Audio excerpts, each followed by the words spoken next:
Oi, hoje eu vou falar sobre o livro O Direito Internacional Humanitário, do professor Leonardo Estrela Borges. Esse livro aqui é da coleção Para Entender, da editora Del Rey. Pois bem, antes de mais nada, eu gostaria de pontuar que direito internacional humanitário é algo diferente de direitos humanos. O direito internacional humanitário ele tem uma raiz histórica mais antiga que os direitos humanos. As raízes históricas do DIH remetem, por exemplo, à Guerra da Secessão nos Estados Unidos, quando o jurista alemão radicado nos Estados Unidos, chamado Francis Lieber, a pedido do presidente Abraham Lincoln, criou um código de condutas, né, de combate em meio terrestre. E o que visava esse código de conduta criado por Lieber, que mais tarde ficou conhecido como Código Lieber? Dar limites à guerra, minimizar os danos e sofrimentos desnecessários ao ser humano. Em suma, foi isso. E mais tarde ficou conhecido como Código Lieber. Inclusive vai influenciar uma das correntes do direito internacional humanitário, que é a corrente de Haia.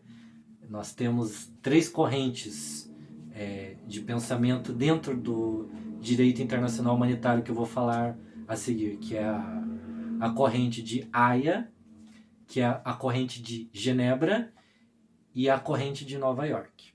Pois bem, a seguir eu falo sobre elas. Outra raiz histórica do direito internacional humanitário tem um personagem muito importante, de extrema importância, que é Henri Dunant. Henri Dunant, em meados de 1800, foi fazer uma visita a Napoleão III para captar recursos e investimentos na Argélia. E durante sua passagem pela cidade de Solferino, ele presenciou um terrível e trágico e tétrico conflito entre austríacos, franceses e italianos. Um conflito que ceifou a vida de aproximadamente 40 mil pessoas. Tanto que depois dessa passagem por Solferino, Dunant ficou impressionado e escreveu uma obra chamada Um Souvenir de Solferino, onde ele vai tratar desses horrores da guerra. E aí ele criou, a princípio com 5 pessoas, o Comitê Internacional de Ajuda aos Feridos, e que mais tarde acabou se tornando o Comitê Internacional da Cruz Vermelha. E isso é muito importante. Quando fala em Cruz Vermelha, não imagine o Hospital da Cruz Vermelha. O Comitê Internacional da Cruz Vermelha ele é uma instituição internacional que presta apoio logístico, apoio sanitário, apoio médico a países que estão envolvidos em conflitos armados.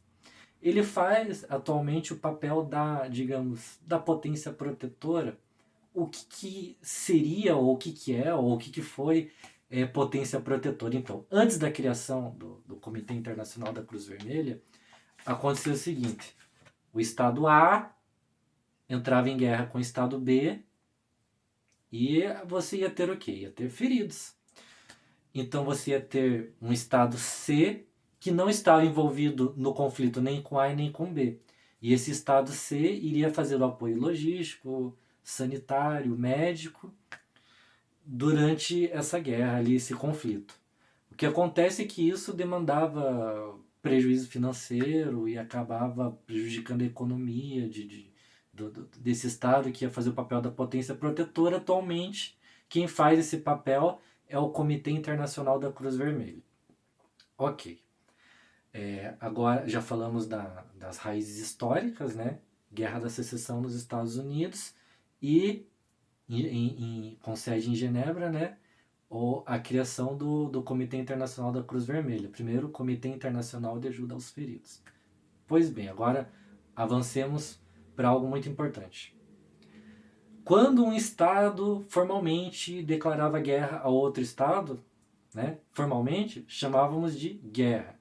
Só que hoje em dia não estamos mais usando o termo guerra, e sim conflito.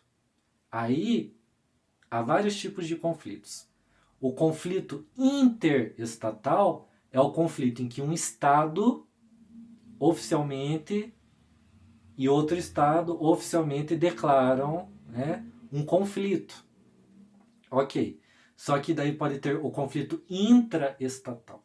E o que seria esse conflito intraestatal? O conflito intraestatal seria o conflito que vai acontecer dentro do limite territorial, dentro da circunscrição de um Estado, e vai ser um movimento de tensão dentro desse Estado. Mas o que poderia gerar tensão no Estado? O movimento separatista, por exemplo, é um movimento de tensão interna. Questões étnicas de grupos étnicos que, por exemplo, podem sofrer perseguição, opressão por parte do aparato estatal. Poderia também causar ali um movimento de insurreição popular. E aí tem o terceiro, eu já falei, interestatal, intraestatal, aí você vai ter o intraestatal internacionalizado. Como assim? Então, é um movimento que a princípio ele vai ser dentro desse perímetro estatal, com uma força centrípeta ali, né, causando aquela tensão, e posteriormente ele vai ganhar um corpo maior. Ele vai transcender os limites territoriais desse estado e pode ter, por exemplo, uma projeção regional, ou seja, ele começou dentro do limite, força centrípeta, e aí ele vai ter uma força centrífuga que vai externar os limites desse estado e vai alcançar outros estados. Então, por isso que você fala conflito intraestatal internacionalizado. Ou é isso. Ok. Então, já falamos dos tipos de conflitos, né? O termo guerra está em desuso. Agora vamos falar dos princípios que regem o direito internacional humanitário. O primeiro deles é o princípio da necessidade. O que é o princípio da necessidade? O princípio da necessidade diz o seguinte, que a guerra ela tem um objetivo. Geralmente, supremacia militar, supremacia política, hegemonia regional. Ou seja, a guerra tende a uma necessidade. A partir do momento que você supriu essa necessidade, pronto, acabou a necessidade da guerra. Então, por exemplo, o objetivo de uma guerra não é você derrotar o seu inimigo e matar todo mundo, causar um genocídio. O objetivo da guerra não é esse. Princípio da proporcionalidade. Do que trata o princípio da proporcionalidade? O princípio da proporcionalidade diz o seguinte. Eu vou dar um exemplo hipotético para vocês. Então imagine que o estado A está em conflito com o estado B e soltou um foguete. Um foguete em um alvo militar. O estado A soltou um foguete em um alvo militar do estado B. Aí o estado B deve reagir como? Pelo princípio da proporcionalidade, o revide tem que ser proporcional ao ataque. Então, por exemplo, se soltou um foguete, não adianta o estado B soltar uma bomba nuclear, uma bomba de hidrogênio, a mãe de todas as bombas, ou começar a soltar gás mostarda, arma biológica, entendeu? A reação ela tem que ser proporcional. Então já falamos do princípio da necessidade, que é justamente esse, por exemplo, se é fim militar, é fim militar. Princípio da proporcionalidade. E o terceiro é o mais compreensível pelo próprio nome, que é o princípio da humanidade. E o que rege o princípio da humanidade? É justamente isso. A guerra, quando ela atende essa necessidade, ela tem que causar o mínimo de danos, o mínimo de sofrimento às pessoas. Entendeu? Então esse é o princípio da humanidade. É você fazer a guerra no menor tempo possível, com menor gasto, com menor dano possível à população civil. Esse é o objetivo do princípio da humanidade. Ponto. Falamos os princípios. Agora, e quem é abarcado, quem é protegido pelo direito internacional humanitário? Ponto. Esse é um ponto importante. Quando nós falamos de conflitos, nós podemos ter Que perfis? Vamos traçar perfis de combatentes. Primeiro, os militares, que fazem parte, digamos assim, do corpo militar oficial do Estado. Só que se, por exemplo, você está tratando de uma insurreição popular, de insurreição étnica, então você não vai ter ali como papel o Estado. Você vai ter um grupo paramilitar, né, que não tem vinculação com o Estado. Então, por isso que é importante dissipar essa noção de guerra como Estado com Estado, porque a guerra não é só, o conflito não é só isso. Atualmente a tendência, inclusive atualmente na geopolítica mundial, não é conflito interestatal, e sim conflitos intraestatais. E aí o direito internacional humanitário ele vai proteger quem então? Se você tem ali o militar ou o paramilitar, quem não está combatendo? O DIH ele protege quem não está combatendo. E quem que não está combatendo? População civil. População civil não está combatendo. Os enfermos, que vão estar nos hospitais, não estão combatendo. E os prisioneiros de guerra, por conta de já não estarem em condições ali, já estão presos, né? Eles também não estão em combate. Então, prisioneiros de guerra, população civil e enfermos. Esse é o perfil que é protegido pelo direito internacional humanitário. Ponto. Agora, para finalizar, a diferença entre direito internacional humanitário e direitos humanos. A primeira delas é que o direito internacional humanitário ele exige critérios que precisam ser atendidos para sua aplicação. Qual o critério principal deles? Um conflito. Você só vai ter DIH se você tiver conflito. Já nos direitos humanos, não. Os direitos humanos eles não necessitam de um conflito. Por exemplo, um dos princípios dos direitos humanos, o princípio da inviolabilidade. Ele é universal, independente de conflito. Agora, os princípios do DIH, né, que é o princípio da humanidade, da proporcionalidade e da necessidade, eles são princípios que estão vinculados ao quê? Ao jus in bellum, né, o direito da guerra. Estão relacionados aos conflitos. Ponto.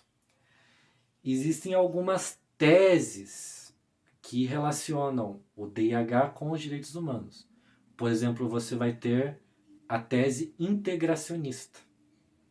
O que a tese integracionista diz? Que um complementa o outro.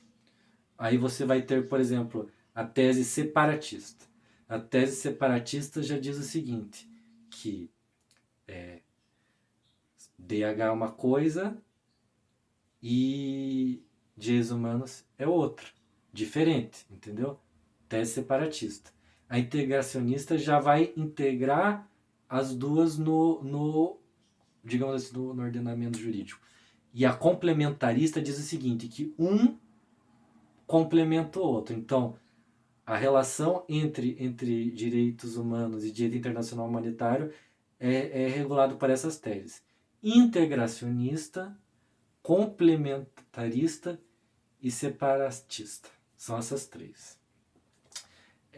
Aí existem também três correntes de pensamento, que são as três correntes de pensamento do direito internacional humanitário. Agora acabou a parte que interrelaciona com direitos humanos, voltando para o direito internacional humanitário.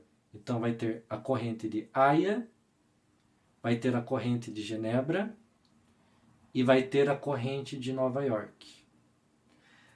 Com relação a essas três correntes, eu vou falar no próximo vídeo, porque daí também eu vou falar dos protocolos adicionais, porque daí essas três correntes, elas tiveram papéis muito importantes, por exemplo, a não utilização de certas armas químicas, armas biológicas.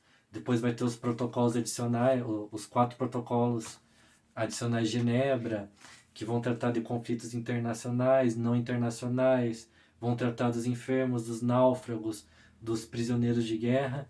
E aí, todas essas questões eu vou tratar com mais detalhes no segundo vídeo. É isso, eu espero que vocês tenham gostado e até a próxima.